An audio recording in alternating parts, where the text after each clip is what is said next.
कहते हैं चोर चुरावे तुमड़ी गाड्डे पानी में, वो गाड्डे हुआ ऊपर आवा। सच्चाई छनी ना, किसी चोर ने किसी दूसरे का तुम्बा चुरा लिया सूखा, एक फुटबॉल जैसा होया करे, इतना लंबा, ये समझ लो सीताफल जैसा, पेठे जैसा, और वो सूखने के बाद बिल्कुल खाली हो जाता अंदर से। साधु लोग उसको एक तारा भी बनाते थे, उसमें जल भी रखते थे, और वो चोर छुपाने के लिए जल में बढ़ गया और वो नीचे छोड़ा है।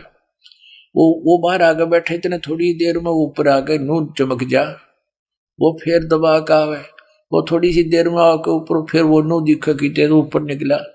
तो कहते हैं इन्होंने इस सच्चाई को छुपाने की पूरी कुचेष्टा की, लेकिन ये छुपा नहीं सके। अब देखो, यही शिव पुराण आपको दिखाते हैं। प्रश्न नंबर 24 पे, एक बार श्री ब्रह्मा जी और श्री विष्णु जी का झगड़ा हो गया इस बात पे। ब्रह्मा जी कहने लगा मैं तेरा बाप हूं, तू मेरे से उत्पन्न हुआ है, मैंने सारे जगत की रचना की है।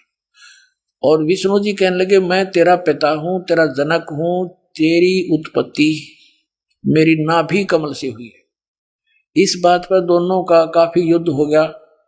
इस काल रूपी ब्रह्म ने, इनके पिता ने, ये गुप्त रहता है, इसने प्रतिज्ञा कर रखी है मैं कभी किसी के समक्ष नहीं आऊंगा, अपने ओरिजिनल रूप में, ओरिजिनल वास्तविक रूप में। ये कभी जैसे कहीं पर, जैसे ब्रह्मा विष्णु का आपस में विवाद हुआ तो शिव रूप में आ गया, कहीं पर विष्णु और शिव का विवाद होता है तो ये ब्रह्मा के रूप में खड़ा हो जाता है। तो ये समझ नहीं पाए कौन है ये, के सांग है। तो अपरमात्मा ना के बताए इसके सारे षड्यंत्र का बांडा फोड़ कर दिया। अब क्या हुआ, ये काल आके खड़ा हो गया। पहले इसने सतम पिलर डाल दिया बीच में, एक जिसको लिंग बोलते हैं, तेजों में लिंग खड़ा कर दिया, पिलर बहुत बड़ा। तो दोनों युद्ध करना बंद करके ब्रह्मा और विष्णु जी आश्चर्य में पड़ गए कि इतना लंबा कहां से आ गया अचानक। फिर उसको कोई ऊपर न एक नीचे न, इसमें ढूंढने लगे। लंबी कथा है, हम सॉल्व करेंगे भी। तो उसी समय ये काल आ गया वहां पर शिव रूप में, इन दोनों को समझा कि तुम भगवान नहीं हो और तुम अपने आप को भगवान मान बैठे। तो फिर इन्होंने प्रश्नोत्तरी की, वो आगे दिखाते हैं। हम अपने मतलब की वस्तु लेते हैं। ये है 24 पृष्ठ श्री विष्णु पुराण और विद्वेश्वर संहिता, और इसमें ये ब्रह्मा और विष्णु का युद्ध हुआ, इनके बीच में ये सतम खड़ा कर दिया। इसके बाद फिर काल जब ब्रह्मा आ गया इनके सामने शिव रूप में, इनकी वार्ता हुई। ब्रह्मा और विष्णु ने पूछा प्रभु सृष्टि आदि 5 कृत्यों के लक्षण क्या है, यह हम दोनों को बताइए। भगवान शिव बोले मेरे कृत्यों को समझना अत्यंत गहन है, तथापि मैं कृपा पूर्वक उन्हें उनके विषय में बता रहा हूं। ये सारा कुछ हम अपने मतलब की बात लेंगे। ये आपने पढ़ा 25 पृष्ठ पे विद्वेश्वर संहिता, संक्षिप्त शिव पुराण 26 पृष्ठ पे। अब यहां हम आ जाते हैं। अब ये काल कह रहा है ब्रह्मा और विष्णु को, पुत्रों तुम दोनों ने तपस्या करके प्रसन्न हुए मुझ परमेश्वर से सृष्टि और सतिथि नामक 2 कृत्य प्राप्त किए। अब स्पष्ट है ये बोलने वाला तीसरा है कोई। वो कह रहा है कि पुत्रों, ब्रह्मा और विष्णु को कह रहा है पुत्रों तुमने स्वयं अपनी तपस्या करके मुझसे ये 2 जॉब प्राप्त की है, 2 पोस्ट प्राप्त की हैं। कौन सी? सृष्टि और सतिथि की। अब आगे देखो, 2 कृत्य प्राप्त किए हैं, सृष्टि और सतिथि नामक। पुत्रों तुम दोनों ने तपस्या करके प्रसन्न हुए मुझ परमेश्वर से सृष्टि और सतिथि नामक 2 कृत्य प्राप्त किए हैं, ये दोनों तुम्हें बड़े प्रिय हैं। इसी प्रकार मेरी विभूति स्वरूप, यानी मेरी ही शकल के रुद्र और महेश्वर ने, ये मैं नहीं है, ने 2 अत्यंत कृत संहार और तिरोभाव मुझ से प्राप्त किए हैं। अब जो दास कंसेप्ट क्लियर करना चाहा था वो ये हो गया कि ये चार और हैं, ये बोलने वाला पांचवा है। महेश्वर, रुद्र, ब्रह्मा और विष्णु, इनका पिता है यो काल, यो पांचवा न्यारा है। इति सिद्धम कि ब्रह्मा विष्णु महेश के पिताजी कौन है? काल रूपी ब्रह्म। अपने आत्माओं 600 वर्ष पहले भगवान कबीर साहब ने कहा था, अब मैं तुमसे कहूं चिताई, त्रिदेवन की उत्पत्ति भाई। माँ अष्टंगी पिता निरंजन, ये जमदारुण वंशन अंजन। पहले की निरंजन राई, पीछे से माया उपजाई। माया रूप देख अति शोभा, देव निरंजन तन मन लोभा। अब बताते हैं, निरंजन की ने भोग विलासा, माया को रही तब आशा। 3 पुत्र अष्टंगी जाए, ब्रह्मा विष्णु शिव नाम धराए। कति सिंपल लैंग्वेज में मालिक ने इस सूक्ष्म वेद में बता रखा है कि इस काल रूपी ब्रह्म सरपुरुष की और दुर्गा के संयोग से दुर्गा को आशा रही, प्रेग्नेंट हुई, फिर उन 3 पुत्रों की उत्पत्ति की। कति क्लियर कर दिया। और फिर मालिक ने एक शब्द और बोला, गुण तीनों की भक्ति में ये भूल पड़ो संसारे। कहे कबीर निज नाम बिना कैसे उतरो पारे। 3 देव की जो करते भक्ति, उनकी कदे ना हो मुक्ति। कंसेप्ट क्लियर हो गया तो नासवान है। और इनकी भक्ति करने से वो पूर्ण मोक्ष कैसे प्राप्त होगा? जहां जाने के बाद फिर लौटकर कभी संसार में नहीं आते, ये आप जन्मते मरते हैं। तो इसके लिए इन्हीं पवित्र सदग्रंथों से प्रमाणित करेंगे आपके लिए। पहले तो ये प्रमाणित करते हैं ये 3 गुण क्या है। रजगुण ब्रह्मा, सतगुण विष्णु, तमगुण शिव जी। वैसे तो बहुत बार आ चुका है, फिर भी पुण्यात्माओं ये अज्ञान भी हमारे अंदर हजारों वर्षों से फीड किया गया, झूठा लगातार लगातार फीड कर दिया, हम यहां तक भर दिए इस अज्ञान से। अब ज्ञान सुनते हैं तो हमें अंदर जगह नहीं, लेकिन ये ऐसा ज्ञान है कि अपनी जगह बनाएगा और उसको बाहर फेंक देगा उठा करके।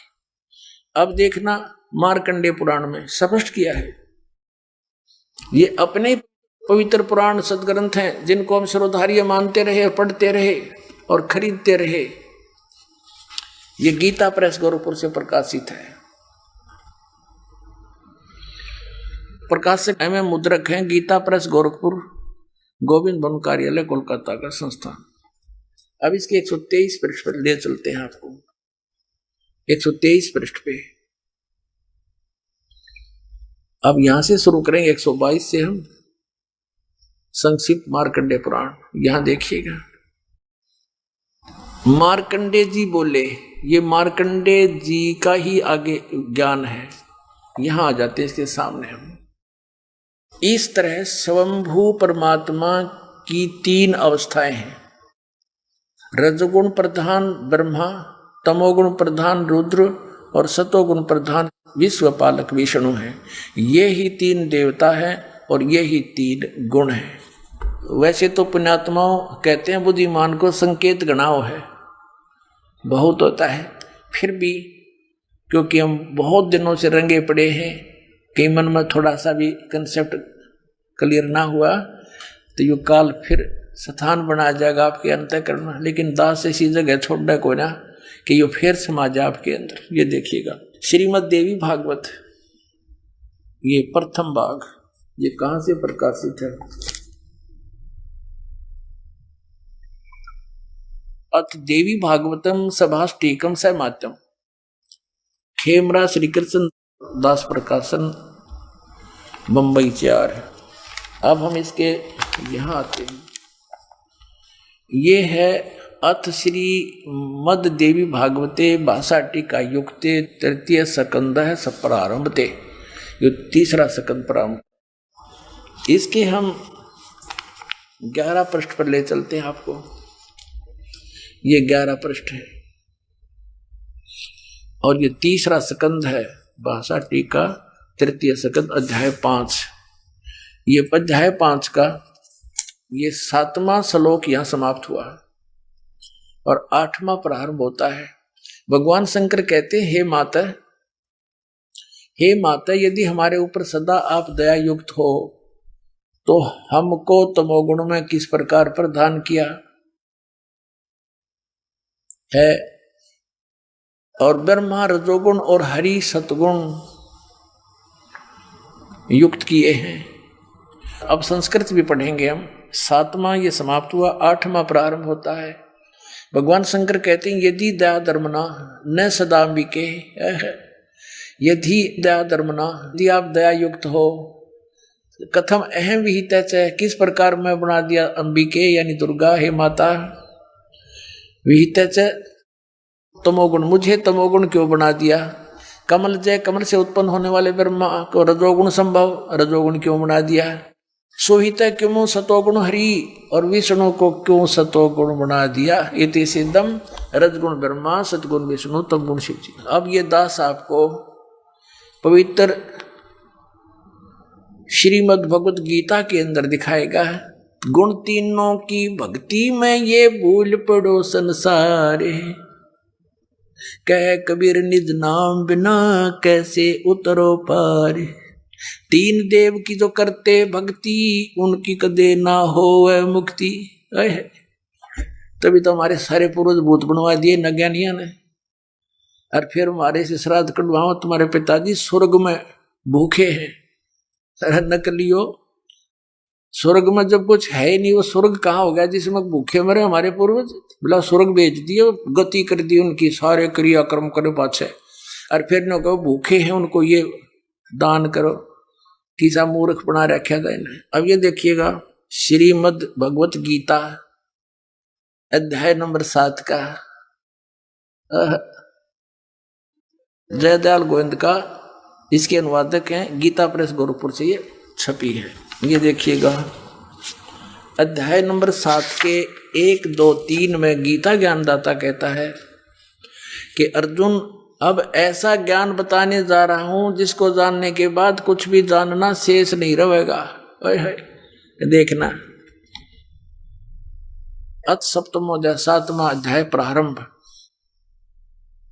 श्री भगवान उवाच, इसमें कितना भी श्री कृष्ण उवाच नहीं है, भगवान उवाच। ये आप देख रहे हो सामने, रियंक कृष्ण जी ने बोली, हे पार्थ, अनन्य प्रेम से मुझ में आसक्त चित्त मेरे प्राण होकर तथा अनन्य भाव से मेरे प्राण होकर योग में लगा हुआ, जिस प्रकार से संपूर्ण विभूति बल ऐश्वर्य आदि गुणों से संपन्न सबके आत्म रूप मुझको संशय रहित जानेगा, उसको सुन। कहते तू मुझे अच्छी तरह समझ जाएगा, वो ज्ञान बताता हूं। साथ में जाएगा दूसरा श्लोक, मैं तेरे लिए इस विज्ञान से तत्व ज्ञान को संपूर्णता कहूंगा, जिसको जानकर संसार में फिर कुछ भी जानने योग्य शेष नहीं रह जाता। अब ये 5वें श्लोक में 2 प्रकृति बताई है। इस 7वें अध्याय के 5वें श्लोक में पृथ्वी जल अग्नि वायु आकाश मन और बुद्धि और अहंकार, ये तो 8 प्रकार की जड़, इस प्रकार ये तो 8 प्रकार से विभाजित मेरी प्रकृति है। ये 8 प्रकार के भेद वाली है, ये तो अपरा मेरी जड़ प्रकृति है। और इससे दूसरी जिससे यह संपूर्ण जगत धारण किया है, मेरी जीव रूपा प्राचेतन प्रकृति जान, ये दुर्गा है। आगे देखो, हम आते हैं अध्याय नंबर 7 के और श्लोक नंबर 12 पे, क्योंकि ताजा ताजा सिद्ध हुआ है कि रजगुण ब्रह्मा है, सतगुण विष्णु, तमगुण शिव जी, ये याद रखना। अब ये गीता ज्ञान दाता ब्रह्म है, काल है, और ये कह रहा है कि और भी जो सतगुण से उत्पन्न होने वाले भाव हैं, सतोगुण यानी विष्णु से सती थी, और जो रजगुण से तथा तमगुण से, रजगुण ब्रह्मा जी से उत्पत्ति, तमोगुण से संहार शंकर जी से, तमगुण शंकर से संहार होने वाले भाव हैं, उन सबको मुझसे ही होने वाले हैं ऐसा जान, परंतु वास्तव में उनमें मैं और वे मुझ में नहीं है। अब पुण्यात्माओं, इस काल भगवान को 1 लाख मानव शरीरधारी प्राणियों के शरीर से निकले गंध को खाने का श्राप लगा हुआ है। जिस कारण से इसने अपने तीनों पुत्रों को ये यहाँ की व्यवस्था दे रखी है कि ब्रह्मा जी रजोगुण है, जिसके प्रभाव से हम संतानों उत्पत्ति करते हैं सभी प्राणी विवश होकर के, जीव के बस की नहीं। और सतोगुण श्री विष्णु जी के सतोगुण के प्रभाव से हम एक दूसरे में जकड़े हुए हैं, हमारे अंदर इतनी ममता भर रखी है, हमारे बस का नहीं से दूर हो सके। और तीसरा जो संहार करता है शंकर भगवान, ये भी काल का पुत्र है। तो इन तीनों से ये कहता है कि जो रजगुण से होता है ब्रह्मा जी से उत्पत्ति और विष्णु जी से स्थिति और शिव जी से संहार, जो कुछ भी हो रहा है इसका निमित्त कारण तो मैं ही हूं, पर मैं इनके सामने नहीं आता, इनसे अलग रहता हूं।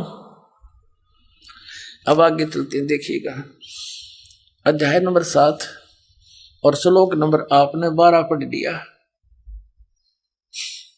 और भी जो सतोगुण से उत्पन्न होने वाले भाव हैं, यानी सतिथि, और रजोगुण जो ब्रह्मा से सृष्टि उत्पत्ति, और तमोगुण शंकर से जो संहार होता है, उन सब को मुझसे ही होने वाले हैं ऐसा ही जान, परंतु वास्तव में इनमें मैं और वे मुझ में नहीं है, इनसे बाहर है ये। अब 13वें में कहा है कि गुणों के कार्य रूप सात्विक राजस और तामस, इन तीनों प्रकार के भाव से, यानी इन्हीं के ऊपर आसक्त ये सारा संसार प्राणी समुदाय मोहित हो रहा है, इन तक सीमित है, ब्रह्मा विष्णु महेश तक। इन तीनों गुणों से, रजगुण ब्रह्मा, सदगुण विष्णु, तमगुण शिव जी से परे मुझ अविनाशी को नहीं जानता। ये कहते हैं इनसे ऊपर हूं मैं, अलग हूं। अब आगे देखो, अब 14वें में कमाल कर दिया, श्लोक नंबर 14 7वें अध्याय का। क्योंकि यह अलौकिक अर्थात अति अद्भुत त्रिगुणमयी मेरी माया, रजगुण ब्रह्मा सतगुण विष्णु तमगुण शिव जी के द्वारा फैलाया गया ये जाल, ये बड़ी दुस्तर है, बड़ा खतरनाक है।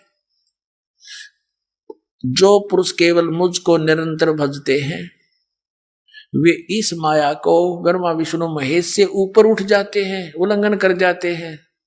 यानी जो ब्रह्म से लाभ होता है वो ब्रह्मा विष्णु महेश के लाभ से अधिक स्वर्ग प्राप्ति होती है। अब यहाँ कहते हैं 15वें श्लोक में कमाल कर दिया, 7वें अध्याय के गीता जी में, माया के द्वारा जिनका ज्ञान हरा जा चुका है, रजगुण ब्रह्मा सतगुण विष्णु और तमगुण शिव जी रूपी इस त्रिगुणमयी माया द्वारा जिनका ज्ञान हरा जा चुका है, जो केवल इन्हीं की भक्ति तक सीमित है, इनसे आगे किसी की सुनना नहीं चाहते। आसुर स्वभाव, राक्षस स्वभाव को धारण किए मनुष्यों में नीच और दूषित कर्म करने वाले मूढ़ लोग, मूर्ख, माम न प्रपदन्ते, मुझको नहीं भजते, यानी जो ब्रह्मा विष्णु महेश तक की भक्ति में लगे रहते हैं, उनके बारे में क्या बताया है कि असुर स्वभाव को धारण किए हुए मनुष्यों में नीच और तरह के जो वही हो, और दूषित कर्म करने वाले मूर्ख लोग। पुण्यात्माओं, परमात्मा ने 600 वर्ष पहले कहा था, 3 देव की जो करते भक्ति उनकी कदे ना होए मुक्ति। और गीता जी ने इनको क्या संज्ञा दे दी आपके समक्ष है। इस ब्रह्मा विष्णु रजगुण ब्रह्मा सतगुण विष्णु तमगुण शिव जी के पुजारियों को, राक्षस स्वभाव को धारण किए हुए मनुष्यों में नीच दूषित कर्म करने वाले मूर्ख, 4 गाली इकट्ठी दे रखी गीता जी में। दास नहीं कह रहा, अपने सदग्रंथ कह रहे हैं जिनको हम श्रोधार्य मानते हैं।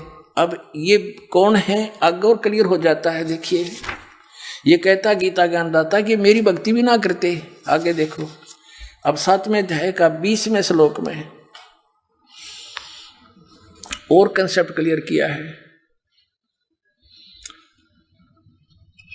उन भोगों की कामना द्वारा जिनका ज्ञान हरा जा चुका है, ब्रह्मा विष्णु महेश से मिलने वाले अस्थायी लाभों से, जैसे रावण ने सोने की लंका बना ली और के चला उसके साथ, सिर में मार लिया लंका ने।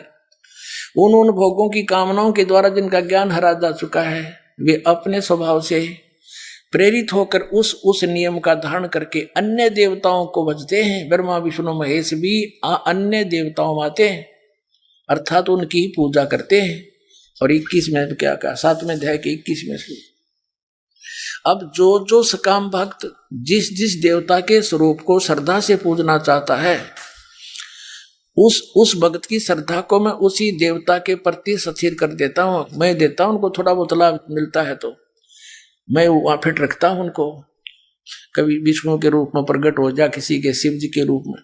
अब 22 में क्या कहा है कि वह पुरुष उस श्रद्धा से युक्त होकर उस देवता का पूजन करता है, यानी ब्रह्मा विष्णु महेश की ही बारे में कहा है, और उन देवताओं से मेरे द्वारा ही विधान किए हुए उन इच्छित भोगों को निसंदेह प्राप्त करता है। यानी मैंने उनको थोड़ी सी पावर दे रखी है, उन्हीं से प्राप्त करता है थोड़ा बहुत। परंतु उन अल्प बुद्धि वालों का, मूर्खों का, उन अल्प बुद्धि मंद बुद्धि वालों का वह फल नाशवान है, ब्रह्मा विष्णु महेश के पूजने वालों का। और देवताओं को पूजने वाले देवताओं को प्राप्त होते हैं और मेरे भक्त मुझको प्राप्त होते हैं। यही नड़ा दिया। अब चाहे जैसे भी भजे, ये अनुवाद करता की बकवाद है, मूल पाठ में नहीं है। इसमें मेरे भक्त मुझको प्राप्त होते हैं, इसने तो अपना बता दिया, मेरा ओम नाम है 8वें अध्याय के 13वें श्लोक में, और कुछ नहीं बजना। इन्हें कह दो जैसे चाहे बजे। अभी ना अपना डंगा केड़ा दिया, जैसे चाहे का अर्थ कर दिया। हरे राम हरे कृष्ण राधे राधे श्याम लादे, चाहे कुछ भी जाप कर ले उसी तो मिले। ये है अनुवाद कर्ता की बकवाद, अज्ञान सोच। और गीता में लिखा है 8वें अध्याय के 13वें श्लोक में, ओम इति एकाक्षरम ब्रह्म व्यवहारण माम अनुसमरण यह प्रयाति तदंदेहम सह्यति परमाम गतिम। मुझ ब्रह्म का केवल एक ओम अक्षर है, नथिंग एल्स। और जो इसकी साधना करता है, अंतिम सांस तक भक्ति करता हुआ जाता है, तो इस परम गति को प्राप्त होता है। ओम से कौन सी परम गति होती है? ब्रह्मलोक प्राप्ति होती है। और 8वें अध्याय के 16वें श्लोक में लिखा है ब्रह्मलोक पर्यंत भी ये पुनरावृत्ति में वहां गए हुए फिर वापस आते हैं, जन्म मृत्यु होती है। अब यहां प्रसंग चल रहा है पुण्यात्माओं के इन तीनों देवताओं की भक्ति से क्या लाभ होता है। और ये शास्त्र विधिता का मनमाना आचरण है, तीनों देवताओं की भक्ति। आगे दिखाते हैं गीता जी अध्याय नंबर 16 के और श्लोक नंबर 23 में कहा है कि अर्जुन, जो शास्त्र विधि को त्याग कर मनमाना आचरण करते हैं, यानी जो पवित्र सदग्रंथों में वे ऑफ वर्शिप नहीं लिखी है, साधना की विधि, और उसके आधार से जो भक्ति करते हैं उनको कोई लाभ नहीं होता। देखिएगा, यह है श्रीमद् भगवद गीता अध्याय नंबर 16, श्रीमद् भगवद गीता अध्याय 16 का श्लोक नंबर 23। जो पुरुष शास्त्र विधि को त्याग कर अपनी इच्छा से मनमाना आचरण करता है, वह न तो सिद्धि को प्राप्त होता है, न परम गति को और न सुख को ही। 24वें श्लोक में 16वें अध्याय के में कहा है, इससे तेरे लिए कर्तव्य और अकर्तव्य की अवस्था में जो कर्म करने चाहिए भक्ति के, जो ना करने चाहिए, शास्त्र ही प्रमाण है। किसी की दंत कथा पर विश्वास मत करना। ऐसा जानकर शास्त्र विधि से नियत यानी शास्त्र अनुकूल कर्म करने योग्य है, कर्म ही करने योग्य हैं, यानी और कर्म नहीं करना। जो गीता में लिखा वही मंत्र जाप करना, उतनी ही क्रिया करना। अब श्रीमद् भगवद गीता में किसी भी मंत्र के जाप का प्रावधान नहीं है। 8वें अध्याय के 13वें श्लोक में गीता ज्ञान दाता कहता है, मुझ ब्रह्म का केवल एक ओम मंत्र है और इसकी साधना करोगे तो मुझे प्राप्त होगे, ब्रह्मलोक में चले जाओगे। 8वें अध्याय के एक मंत्र में अर्जुन ने पूछा कि प्रभु, आपने 7वें अध्याय के 29वें श्लोक में जिस तत्परम के विषय में कहा है वो किम तत्परम, कि उसको जानकर फिर व्यक्ति जराम और मन से छूटने का प्रयत्न करता है और अन्य किसी वस्तु की डिमांड नहीं रखता, इच्छा नहीं रखता, वो किम तत्परम 8वें अध्याय के एक श्लोक में पूछा अर्जुन ने। उसका उत्तर दिया गीता ज्ञानदाता ने 3रे श्लोक में 8वें अध्याय के में कि वो परम अक्षर ब्रह्म है। 8वें अध्याय के 5 और 7 में तो गीता ज्ञानदाता अपने विषय में बताता है, तू मेरी भक्ति कर और युद्ध भी कर, मुझे प्राप्त होगा। 8वें अध्याय के 8, 9, 10 श्लोक में उस परम अक्षर ब्रह्म के बारे में जानकारी बताई है कि उसकी भक्ति करेगा तो उसको प्राप्त होगा, जहां जाने के बाद फिर लौट कर कभी संसार में नहीं आते। अपने विषय में गीता ज्ञानदाता कहता 4थे अध्याय के 5वें श्लोक में और 9वें में, 2रे अध्याय के 12वें श्लोक में, 10वें अध्याय के 2रे श्लोक में कि अर्जुन, तेरे और मेरे बहुत जन्म हो चुके, तू नहीं जानता मैं जानता हूं। इसे सिद्ध है कि इसकी भक्ति करने वाले भी जन्म मृत्यु में रहेंगे। तो इसलिए इसने कहा कि 18वें अध्याय के 62वें श्लोक में कि तू सर्वभाव से उस परमेश्वर की शरण में जा, परम अक्षर ब्रह्म की शरण में जा, उसकी कृपा से तू परम शांति को, सनातन परम धाम को प्राप्त होगा। 15वें अध्याय के 1 से लेकर 4 में और 16 और 17 में ये 3 पुरुष बताए हैं, सर पुरुष, अक्षर पुरुष और परम अक्षर पुरुष। सर पुरुष और अक्षर पुरुष ये तो व्यर्थ बताए हैं। उत्तम पुरुष तो अन्य परमात्मा इति उदाहरते 15वें अध्याय के 17वें श्लोक में कहा कि उसी वो है सर्वशक्तिमान परमात्मा, वो वास्तव में विनाशी है, वही वास्तव में पूज्य है। और 15वें अध्याय के 4 श्लोक में कहा कि तत्वदर्शी संत की प्राप्ति के उपरांत परमेश्वर के उस परम पद की खोज करनी चाहिए, जहां जाने के बाद फिर लौटकर कभी संसार में नहीं आते, और केवल उसी की भक्ति करो, अन्य की नहीं। अब यहां प्रसंग चल रहा है कि 16वें अध्याय के 23-24 में कहा है कि जो शास्त्र विधि को त्याग कर मनमाना आचरण करते हैं उनको कोई लाभ नहीं होता। और फिर ये कंसेप्ट क्लियर कर दिया 7वें अध्याय के 12 से लेकर 15 और 20 से लेकर 23 तक कि इन तीनों देवता रजगुण ब्रह्मा, सतगुण विष्णु, तमगुण शिव जी की पूजा करते हैं, ये इनका फल नाशवान है, ये मूर्ख है, राक्षस स्वभाव को धारण किए मनुष्यों में नीच दूषित कर्म करने वाले हैं। और यहाँ लिखा कि जो शास्त्र विधि को त्याग कर मनमानी पूजाएं करते हैं, इन तीनों गुण की पूजा आन उपासना के अंदर है, मनमाना आचरण है, उनको इष्ट रूप में पूजना ये पूजा कहलाती है, तो उनका कोई लाभ नहीं होता। अब 17वें अध्याय के प्रथम श्लोक में अर्जुन ने पूछा कि भगवान मान लिया आपकी बात कि जो शास्त्र विधि त्याग कर और मनमानी शास्त्र विरुद्ध साधना करते हैं उनका स्वभाव कैसा होता है, किस किस की पूजा करते हैं। इसमें बताया है कि जो शास्त्र विधि त्याग कर भी जो पूजा में लगे हुए हैं भोली आत्माएं, जो अच्छी आत्मा है, नेक आत्मा है, वो तो इन देवताओं की पूजा करते हैं, ब्रह्मा विष्णु महेश की। और दूसरे जो उससे निम्न स्तर के हैं वो पूजते भैरव भूत बेतालों को, जंतर मंत्र फू फा सेवड़े पेवड़े बनकर अपना जीवन नष्ट कर देते हैं। तो ये देखिएगा 17वां अध्याय आप पढ़ोगे जब समझ में आओगे। सप्तदशो 7वां अध्याय प्रथम श्लोक में पूछा, हे कृष्ण, क्योंकि अर्जुन तो उसको कृष्ण मान रहा था, जो मनुष्य शास्त्र विधि को त्याग कर श्रद्धा से युक्त हुए देव आदि का पूजन करते हैं, यानी ब्रह्मा विष्णु महेश की जो पूजा करते हैं, उनकी स्थिति फिर कौन सी है, सात्विक है अथवा राजसी है या तामसी है। अब ये काल बोला गीता ज्ञानदाता कहता है कि मनुष्यों की वह स्वभाव से उत्पन्न श्रद्धा सात्विक और राजसी और तामसी ऐसे 3 प्रकार की होती है, उसको मुझसे सुन। तीसरे में कहा है, हे भारत, सभी मनुष्यों की श्रद्धा उनके अंतःकरण के अनुरूप होती है, यह पुरुष श्रद्धा में, और इसलिए जो पुरुष जैसी श्रद्धा वाला स्वयं है वैसा भी वह वही वैसा ही है। अब यहाँ चौथे में बताया 17वें अध्याय के में कि सात्विक पुरुष अच्छी आत्मा देवों की पूजा करते हैं, तो वो शास्त्र विरुद्ध है, तो कति अज्ञान व्यर्थ है वो भी, लेकिन ये तो सिर्फ न्यों बता रहा किसे आदमी किसकी पूजा करते हैं, किस स्वभाव के हुए।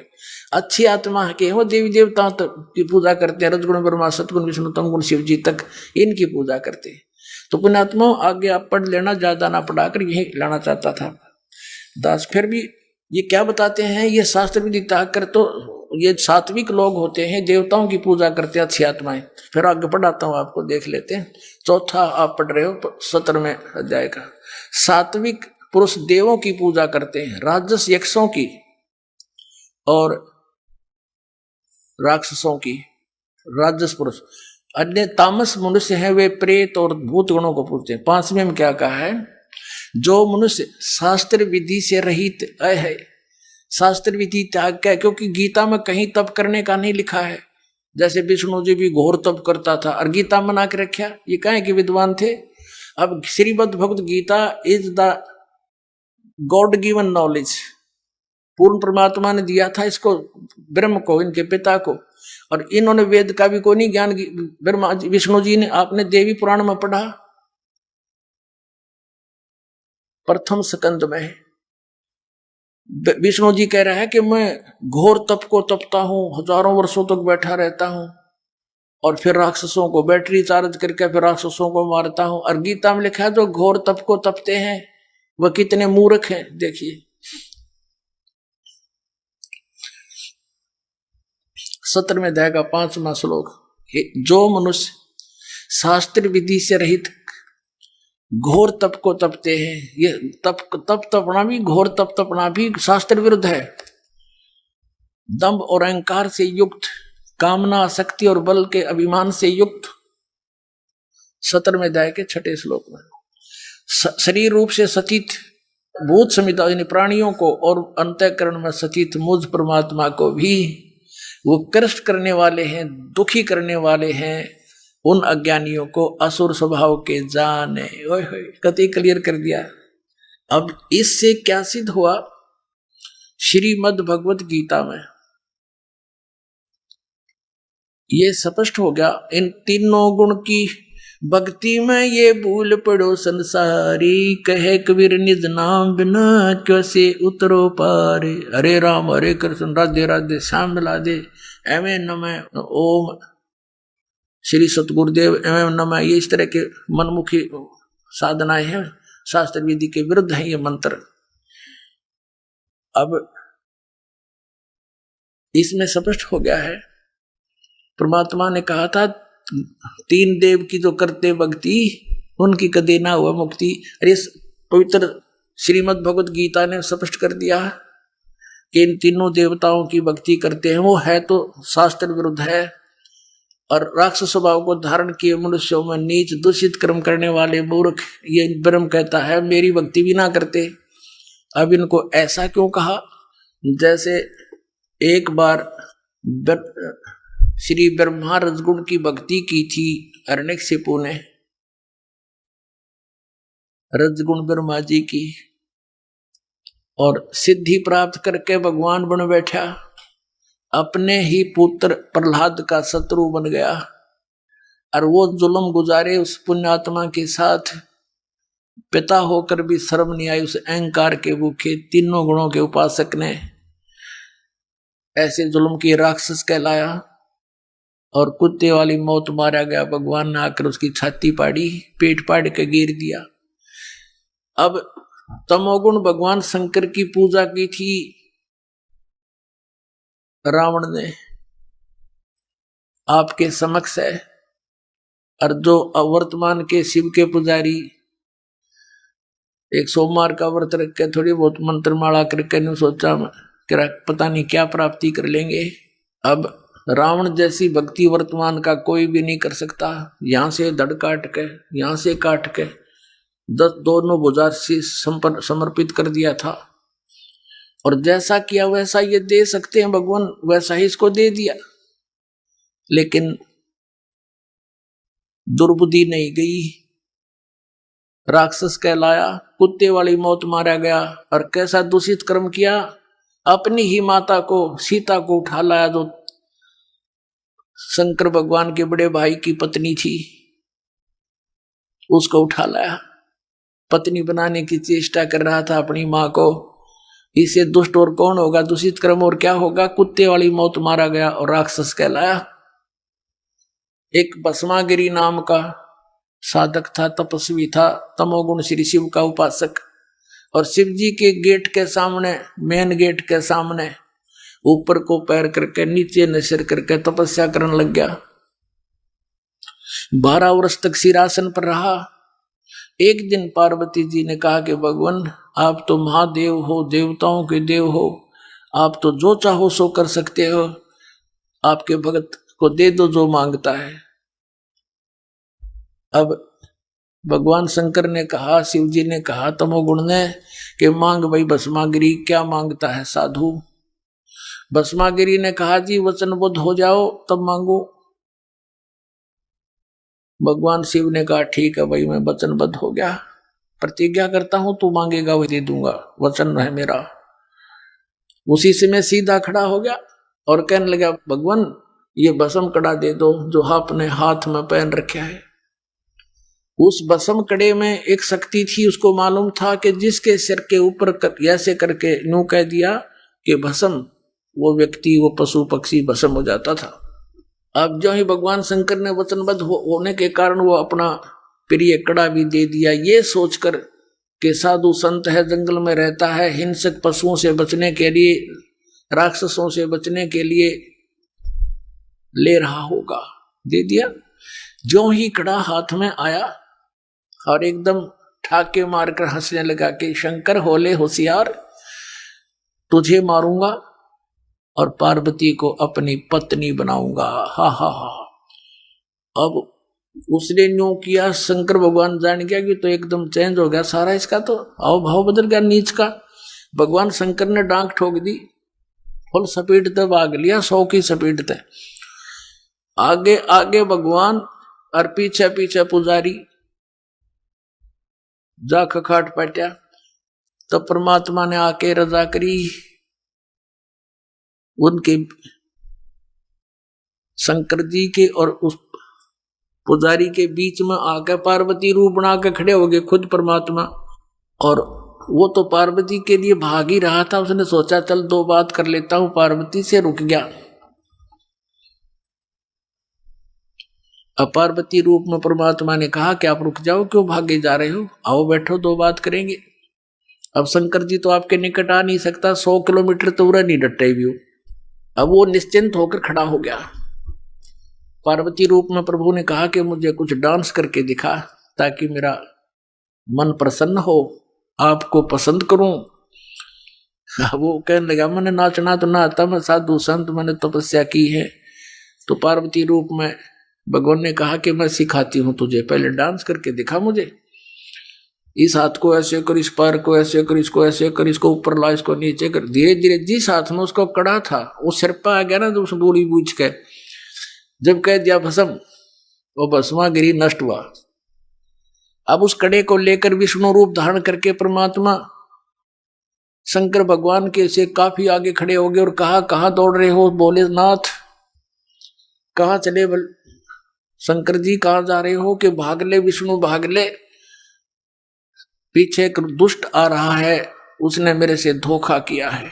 तब विष्णु रूप में प्रभु ने कहा कि देखियो तेरा कड़ा में ले आया, उससे भाग, डरे मत, वो मैंने नाश मार दिया है। कि नहीं नहीं ये कोई और होगा, कि वही है, चिंता ना कर। दौड़ता दौड़ता पूछ रहा कैसे क्या कर दिया, कि मैंने उसको ऐसे ऐसे पार्वती रूप बनाया, उसके सामने खड़ा हो गया, उसको गंड हाथ नचा के, नाच नचा के, और उसको ऐसे किया जब वो मार दिया। शंकर भगवान ने कहा मुझे उसकी वो ऐसे दिखा दे, राख कहां सी जलिया है। वो ला के दिखा लिया ना कि यो पड़ा उसकी राख। जब कलेजे की धड़कन बंद हुई भगवान शिव जी की, जिसको अविनाशी कहा करते, अजरो अमर मृत्युंजय कालज सर्वेश्वर महेश्वर। बताओ, ये थे हमारे टीचर हिंदू धर्म के, नकली गुरु, मूर्ख बना रहे हमारे को हजारों वर्षों से। अपने आत्मा, ये तो 2 गुणों के पुजारियों का निर्णय हो गया। किसे थे, राक्षस स्वभाव को धारण किए मनुष्यों में नीच दूषित कर्म करने वाले मूर्ख। अब भस्मा गिरी जैसा नीच कर्म कौन करेगा, भगवान की पत्नी पे, और नीत खराब कर दिया अपनी मां पे, तो इसे दुष्ट गीता जी में कहा है, राक्षस स्वभाव को धारण किए। भस्मा असुर कहलाया, भस्मा राक्षस कहलाया, भस्मा गिरी से। अब सतोगुण श्री विष्णु जी के पुजारी वैष्णो धर्म, वैष्णो साधु होते हैं। एक समय हर की पैड़ी हरिद्वार के अंदर एक कुंभ के पर्व की, कुंभ के मेले की, त्योहार की पर भी लगी। हर की पैड़ियों पर वो पर भी लगनी थी, वहां स्नान करना था। तो सभी ये षटदल बोला है ना, 6 प्रकार के को, गिरी, पुरी, नागा, सन्यासी, वैष्णो, नाथ, ये षटदल कहलाते हैं। दल माने संख्या, अलग अलग ग्रुप, दल माने पूरा समूह।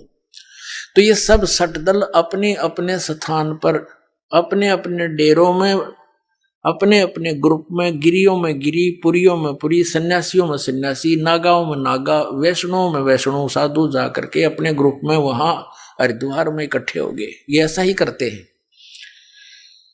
और जब स्नान करने का समय आता है, उस समय ये सभी चल पड़ते हैं अपने मुखिया के पीछे पीछे। अपने अपने अलग अलग गिरियों का मुखिया अलग होता है, पुरियों का अलग, सन्यासियों का अलग, वैष्णों का अलग, नागाओं का अलग। ये नागा और गिरी, पुरी, सन्यासी और ये नाथ, ये सारे तमोगुण शिव के उपासक, सतोगुण विष्णु के उपासक वैष्णव साधु। पहले नागा पहुंच गया पूरा ग्रुप, कोई हजारों की संख्या में, 50-60 हजार, और हर की पैड़ी पर नहाने के लिए पोजीशन पकड़ के नहा पहले स्नान करने लगे। पीछे से आगे वैष्णव का समूह पूरा। वैष्णव ने आकर कहा कि हे सतोगुण वैष्णव, विष्णु के उपासकों ने कहा कि हे नागाओ, तुम पहले स्नान मत करना, प्रथम हम स्नान करेंगे, हम सर्वश्रेष्ठ हैं। नागा कहने लगे नहीं, हम सर्वश्रेष्ठ हैं, हम प्रथम स्नान करेंगे, हम त्यागी और बैरागी हैं, हम नी इच्छा रहते हैं, हम वस्त्र तक भी ग्रहण नहीं करते, और हम सर्वश्रेष्ठ हैं, हम प्रथम स्नान करेंगे। अब वैष्णव साधु कहने लगे वो संत कि तुम काहे के श्रेष्ठ हो, हैं?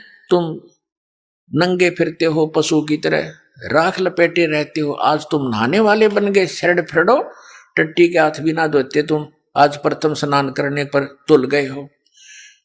अब इतनी बात से वो क्षुब्ध हो गए। कौन? नागा। भगवान भूल गए, वो कुंभ का मेला की पर भी भूल गए, उल्टे फिर गए एकदम, और उसने उनके बाल पकड़ दिया, उसने उनके गुट्टम गुट्टा, फिर तलवार निकाल लाए, तीर मारे एक दूसरे के, पूरी छुरी घोंप देने, एक यानी बुड़के भर भर काट खाए, कत्लेआम कर दिया। 25,000 ये त्रिगुण उपासक कटका मर गए वहां हर की पैड़ी हरिद्वार के अंदर। ओए होए। अब इसके विषय में सुख संवेद में कहा है, तीर तुपक तलवार कटारी जमदड़ जोर बधावे हैं, हर पैड़ी हर हेत न जाण्या वाजा तेग चलावे हैं, काटे शीस नहीं दल करुणा ये जग में साध कमावे हैं, जो जन इनके दर्शन को जावे उनको भी नरक पठावे हैं। ओए होए। 4 पंक्तियों में निर्णय दे दिया सुख संवेद में परमात्मा ने, कबीर भगवान ने, के तीर तुपक तलवार कटारी और डट के लठ बजावे हैं, जमदड़ जोर बजावे हैं, और हर पैड़ी हर हेत नहीं जाना। हर की पैड़ी कहे भगवान की छाती पे कत्लेआम कर डाला। हर पैड़ी हर हेत नहीं जाना, वहां जाते गए यानी तलवार चलावे हैं, और काटे शीस नहीं दल करुणा ये जग में साध कमावे हैं। इन्हें तुम संत भी कहते हो, और जो जन इनके दर्शन को जावे उनको भी नरक पठावे, उन भी ये पाठ पढ़ाओगे, ऐसे उनको बना देंगे। आज तक ये कैसा जुल्म करते रहे, हिंदू मुसलमानों को मार डालते हैं इन्हीं के बहकाए हुए, और मुसलमान हिंदुओं का काट डालते हैं, और काजी और मुल्लाओं के बहकाए हुए। तो पुण्यात्माओं, जब तक हम तत्व ज्ञान से परिचित नहीं होंगे, हमारी ऐसे ही ये हमारी दुर्बुद्धि बनाए रखते हैं, हमारा दुरुपयोग करते हैं ये मूर्ख लोग अपने स्वार्थ के वास्ते, ये नकली गुरु। अब ये शराब ये पीवे हैं, और मांस ये खावे, सुल्फे ये पीवे, भांग ये पीवे, ये सन्यासी सरस्वती कमावे। तो यहाँ क्या बताया है कि हर पैड़ी हर हेत नहीं जाने वहां जाते एक चलावे हैं, और काटे शीस नहीं दल करुणा दया नहीं इनके अंदर। अरे न साधु कहो तुम, ये जग में साध कमावे हैं। तो ये तो लक्षण, ये तो बता दिया परमात्मा ने, गुण तीनों की भक्ति में ये भूल पड़ो संसारे, कहे कबीर निज नाम बिना कैसे उतरो पार। निज नाम यानी सतनाम के बिना, उस सच्चे नाम बिना पार कैसे होगे। अब जैसे गीता जी अध्याय नंबर 17 के श्लोक नंबर 23 में लिखा है कि ओम तत्सत इति निर्देश ब्रह्मण त्रिविध समर्थ है। सचिदानंद घन ब्रह्म के पाने की इस 3 मंत्र की साधना करनी होगी। 8वें अध्याय के 13वें श्लोक में गीता ज्ञानदाता कहता है कि ओम इति एक अक्षरम ब्रह्म व्यवहारण माम स्मरण ये प्रियाति तदन देहम सयाति परमाम गतिम। मुझ ब्रह्म का केवल एक ओम मंत्र है, जो इसका अंतिम श्वास तक सिमरण करता हुआ शरीर छोड़कर जाता है तो परम गति को प्राप्त होता है, जो ओम से मिलनी है। ओम से ब्रह्मलोक मिलेगा, ब्रह्मलोक में गए हुए प्राणी फिर वापस आते हैं 8वें अध्याय के 16वें श्लोक में, वहां पुनरावृत्ति के अंदर। तो उसके पाने के लिए तो केवल एक 3 मंत्र का जाप, इसके अतिरिक्त जो भी जाप करते हैं शास्त्र विधि को त्याग कर वो मनमाना आचरण है।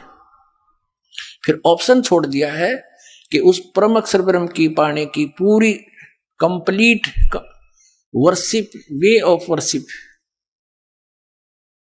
तत्वदर्शी संत बताओगा, उससे पूछ लो तो वो बताएगा। फिर सबकी कैसी पूजा नहीं करनी, पूजा होती है इष्ट रूप में मानकर पूजा करना होता है, साधना मजदूरी कोई अन्य होता है। अब ये तो हो गया कि तीन देव की जो करते भक्ति उनकी कदे ना हो वह मुक्ति। 600 वर्ष पहले परमेश्वर ने कहा था ये बातें, ये ज्ञान बताया था, और आज इसका समर्थन उन सदग्रंथों ने किया जिनको हम एथेंटिक मानते हैं। तो वो क्या थे जो हमने ज्ञान दिया करते, वो नकली गुरु आज तक मूर्ख बना रहे आपको। पुण्यात्माओं जागो, समझो और मत भूत प्रेत बनो, सतलोक चलेंगे। अब गीता जी अध्याय नंबर 7 के श्लोक नंबर 16 और 17 और 18 में गीता ज्ञान दाता ब्रह्म अपनी साधना करने वालों की बताता है कौन कौन करते हैं। अर्थार्थी, आर्थ, जिज्ञासु और ज्ञानी। अर्थार्थी, आर्थ, जिज्ञासु इनको रिजेक्ट करता है कि ये भी सही साधना नहीं करते, और ज्ञानी को सिलेक्ट किया है कि ज्ञानी आत्मा होती तो अच्छी है। ज्ञानी वो होता है जिसको पता लगा कि केवल एक परमात्मा की भक्ति करनी चाहिए। वेदों में यही लिखा है कि पूर्ण परमात्मा की भक्ति से पूर्ण मोक्ष होगा। लेकिन ये भूल गए कि वेदों में यह भी लिखा था कि उस पूर्ण परमात्मा की भक्ति वेदों में वर्णित नहीं है, उसको तो तत्वदर्शी संत बताएंगे। लेकिन उन्होंने अब पे निष्कर्ष निकाल लिया, यजुर्वेद अध्याय नंबर 40 के मंत्र 15 से ओम नाम सिलेक्ट कर लिया पूर्ण परमात्मा का, जबकि वो 17वें श्लोक में 40वें अध्याय यजुर्वेद के खुद कह रहा है कि मेरा तो ओम ब्रह्म है, वो मंत्र है मुझ ब्रह्म का, और वो तो प्रोक्ष है, पूर्ण परमात्मा तो ऊपर। वह इनकी बुद्धि में ना बड़ी बात, क्योंकि गुरु बिन काहू न पाया ज्ञाना, जो थो था वो छड़े मूड किसाना। गुरु बिन वेद पढ़े जो प्राणी, समझे न सार रहे अज्ञानी। जिस कारण से इन्होंने, इन ज्ञानियों को ये तो पता लग गया ज्ञान उपासना नहीं करनी, तीनों गुणों की पूजा, रजगुण ब्रह्मा सतगुण विष्णु तम गुण शिव जी की भी नहीं करनी चाहिए। तो इन्होंने ये भी ज्ञान हुआ कि मनुष्य जीवन केवल परमात्मा प्राप्ति के लिए मिलता है, इसमें भगवान प्राप्ति साधना भक्ति नहीं हुई तो व्यर्थ है। इनको ज्ञानी कहते हैं। तो इनको तत्वदर्शी संत ना मिलने से गीता ज्ञान दाता कहता है, ये 7वें अध्याय के 18वें श्लोक में, ये ज्ञानी आत्मा है तो अच्छी उदार है, लेकिन ये मेरे वाली अनुत्तम यानी घटिया अश्रेष्ठ गति में सचित हैं। ये मेरे वाली अनुत्तम गति में सचित है। कौन सी गति? 8वें अध्याय के 13वें श्लोक में कहा है कि जो मुझ ब्रह्म के ओम नाम का जाप करते हैं, करता हुआ शरीर छोड़कर जाता है, मुझ ब्रह्म का जाप करता जाता वो उसको परम गति होती है। कौन सी? ओम नाम से होने वाली परम गति। वो कहाँ? ब्रह्मलोक में जाता है। ब्रह्म 8वें अध्याय के 16वें श्लोक में लिखा गीता जी में, ब्रह्मलोक पर्यंत भी जन्म मृत्यु में आते हैं। और गीता के अन्नदाता स्वयं कहता 4थे अध्याय के 5वें श्लोक में, और 9वें श्लोक में, 2रे अध्याय के 12वें श्लोक में, 10वें अध्याय के 2रे श्लोक में गीता जी में कि तेरे और मेरे बहुत जन्म हो चुके हैं, अर्जुन तो नहीं जानता, मैं जानता हूं। फिर जब तक जन्म मृत्यु है, फिर 18वें अध्याय के 62वें श्लोक में कहा कि इससे तेरे लिए होय होय कहते तू सर्वभाव से उस परमेश्वर की शरण में जा, जिसकी कृपा से तू परम शांति को और सनातन परम धाम को प्राप्त होगा, उसकी कृपा से ही। तो इससे सिद्ध हो गया कि गीता ज्ञान दाता से कोई और है सुप्रीम पावर, जिससे पूर्ण मोक्ष होगा। 15वें अध्याय के 4थे श्लोक में कहा कि तत्वदर्शी संत की प्राप्ति के पश्चात परमेश्वर के उस परम पद की खोज करनी चाहिए, जहां जाने के बाद साधक फिर कभी लौट कर संसार में नहीं आता, और केवल उसकी पूजा करो, अन्य की सब त्याग दो। अपनी भी पूजा को रिजेक्ट करता है वो। पूजा माने इष्ट रूप में मानना। तो यहां इन अज्ञानियों से, अनाड़ियों से कोई पूछता है कि गीता जी अध्याय नंबर 7 के श्लोक नंबर 18 में गीता ज्ञान दाता अपने से अन्य अपनी गति को भी अनुत्तम क्यों बताता है? तो कहते हैं उसका अर्थ अनुत्तम नहीं, सर्वश्रेष्ठ मानो। जिससे उत्तम कोई और गति ना हो, जिसको प्राप्त हो जाता है उसके बाद और कुछ जानना शेष रहता, इसलिए इसको अनुत्तम, वो अनुत्तम गति है, मूर्ख बना रहे। चौथी कक्षा के बालक ने पूछ ले, अगर इससे अधिक अच्छी कोई श्रेष्ठ गति नहीं होती, इनकी बात मान ले, तो ये 18वें अध्याय के 62वें श्लोक में कह रहा है कि उसकी शरण में जा, सर्वभाव से उस परमेश्वर की शरण में जा, जिसकी कृपा से तो परम शांति को प्राप्त होगा। 8वें अध्याय के 5 और 7 में गीता ज्ञानदाता अपनी साधना बताता है, मेरी पूजा कर मुझे प्राप्त होगा। और 8, 9, 10 में उस परम अक्षर ब्रह्म की पूजा, पूर्ण परमात्मा की पूजा के लिए कहता, उसके लिए तत्वदर्शी संत खोज ले। चौथे अध्याय के 34वें श्लोक में कहा। तो इन अनाड़ियों ने कह भी पता नहीं गीता जी का। आइए अब हम उन श्रद्धालुओं के अनुभव जानते हैं जो जगत गुरु तत्वदर्शी संत रामपाल जी महाराज जी से दीक्षा प्राप्त कर चुके हैं तथा उनके द्वारा बताए गए भक्ति मार्ग पर चल रहे हैं। जी नमस्कार। नमस्कार सर। क्या नाम है जी आपका? मनीषा बाई। मनीषा जी कहाँ से आए आप? पदमाड़ा खुर्द, तहसील मुंडा और जिला अलवर से, राजस्थान। मनीषा जी, संत रामपाल जी महाराज जी की शरण में आने से पहले आप क्या भक्ति साधना करते थे? संत रामपाल जी महाराज जी की शरण में आने से पहले परिवार में जो भी भक्ति करते थे वही हम करते थे, क्योंकि हमारे दादाजी जो कुल गुरु बोलते हैं ना, वो पूजा करते थे, उनके अकॉर्डिंग हम सब कुछ किया करते थे। जैसे शेरा वाले को पूजना, और हमारी इष्ट देव जो बिलाड़ी में जो नैना देवी ये सब बोलते हैं ना, वो थी। तो जो पूजाएं आप कर रहे थे, क्या उन पूजाओं को करने से आपको कोई विशेष लाभ भी मिला? नहीं, कुछ लाभ नहीं मिला। उनकी भक्ति करते करते मेरे पापा बीमार रहते थे, मेरे अंदर खुद के अंदर भूत आते थे, मेरी मम्मी के अंदर भी। मेरे बचपन से हमने देखा है, तब से मेरे पापा बीमार रहते थे। और हमारे जो कुल गुरु थे, मेरी मम्मी सबसे पहले उनके वहाँ लेके जाती थी, क्योंकि मेरे दादाजी थे तब।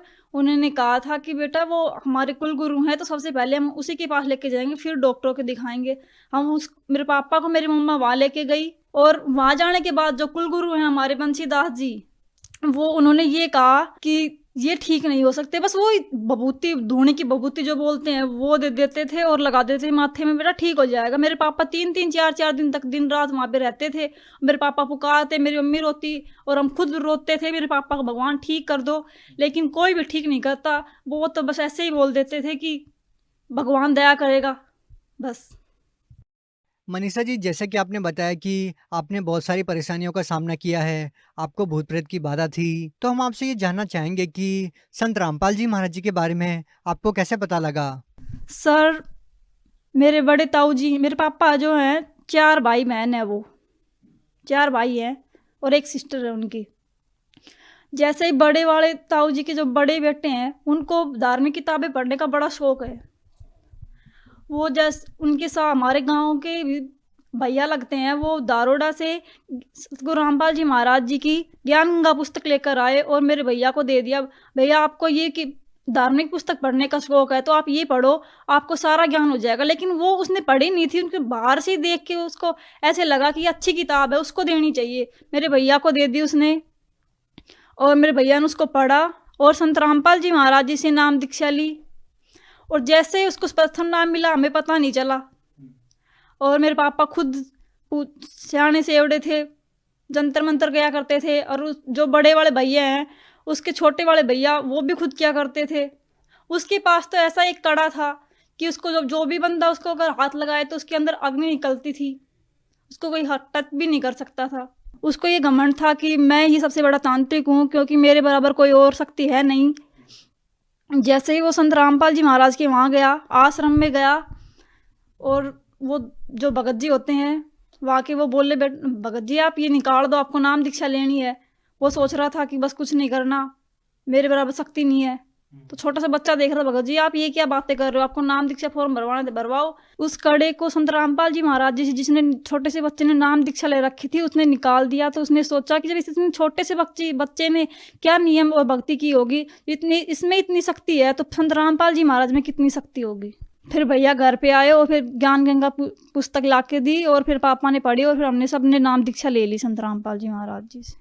मनीषा जी, जैसे कि आपने बताया कि आपका पूरा परिवार भूत प्रेत की बाधा से परेशान था, आपके पिताजी काफी सालों से बीमार थे, तो हम आपसे ये जानना चाहेंगे कि जब आपने संत रामपाल जी महाराज जी से नाम दीक्षा ली, तो क्या आपके जीवन की जो परेशानियां थी, क्या वो ठीक हुई? मेरे पापा इतना नशा करते थे दारू भी पीते थे, तम्बाकू भी, सिगरेट, सब कुछ किया करते थे और मारते पीटते भी थे।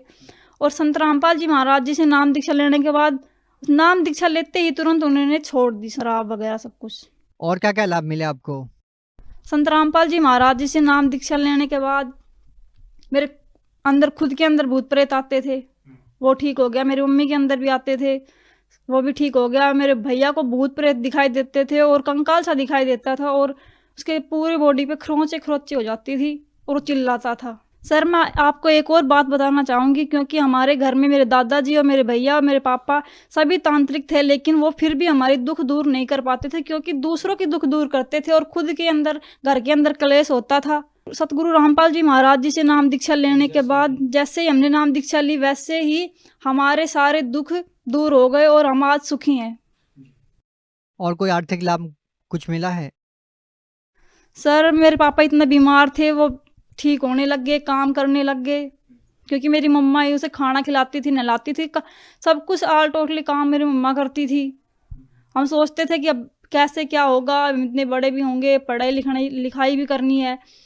मेरे पापा ठीक हो गए और मेरे को माइग्रेन की प्रॉब्लम थी और मैं जयपुर भी गई और अलवर भी, मैं हर जगह मेरे पापा मेरा इलाज करवाते थे, फिर भी मेरे को बोलते थे कि आपकी दवाई खाते रहोगे, आपको टाइम पे खाना खाना है, टीवी नहीं देखनी, ये सब बोलते थे। मैंने सोचा कि अब तो मैं संत रामपाल जी महाराज जी से नाम दीक्षा लेऊंगी तो मेरे को सत्संग भी सुनना है, सब कुछ करना है। फिर मैंने संत रामपाल जी महाराज जी से नाम दीक्षा लेने के बाद मैं वो भी ठीक हो गई। मैं आपको एक और बात बताना चाहूँगी, क्योंकि मैं जब 10th क्लास में थी तो मैं एग्ज़ाम दे रही थी मैथ का एग्ज़ाम देती मैंने 6-7 क्वेश्चन ही किए थे बस।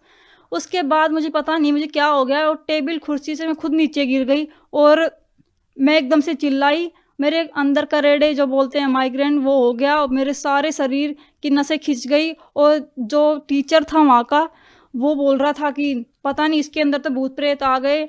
जो हमारे क्लास में जो भी बच्चे थे और हमारे स्कूल के थे, वो तो सब जानते ही थे कि इस मनीषा के अंदर क्या होता है। और जो भी मुझे देखता था पहली बार, वो तो बस रोने लग जाता था कि इस बच्ची की तो मरेगी बस और कुछ भी नहीं होना इसको। तो फिर संत रामपाल जी महाराज जी से अरदास लगाई और फिर मैं ठीक हो गई।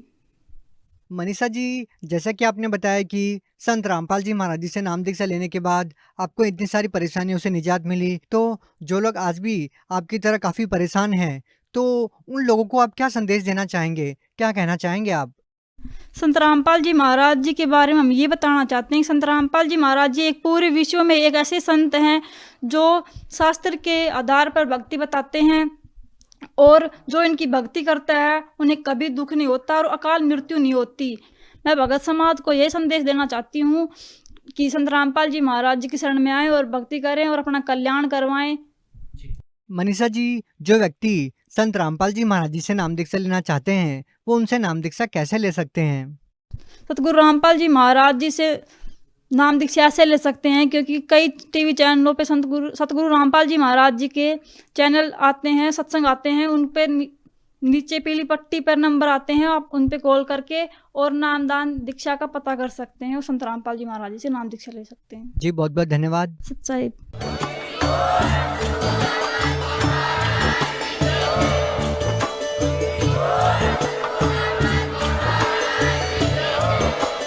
आप सुन रहे थे जगत गुरु तत्वदर्शी संत रामपाल जी महाराज जी के मंगल प्रवचन। अधिक जानकारी के लिए विजिट कीजिए हमारी वेबसाइट www.jagatgururampalji.org। संत रामपाल जी महाराज जी के शुभ आशीर्वाद से पूरे विश्व भर में 500 से भी ज्यादा नाम दीक्षा केंद्र हैं, जिन पर संत रामपाल जी महाराज जी द्वारा ऑनलाइन निशुल्क नाम दीक्षा दी जा रही है। अपने नजदीकी नाम दीक्षा केंद्र का पता करने के लिए संपर्क करें 8222880541।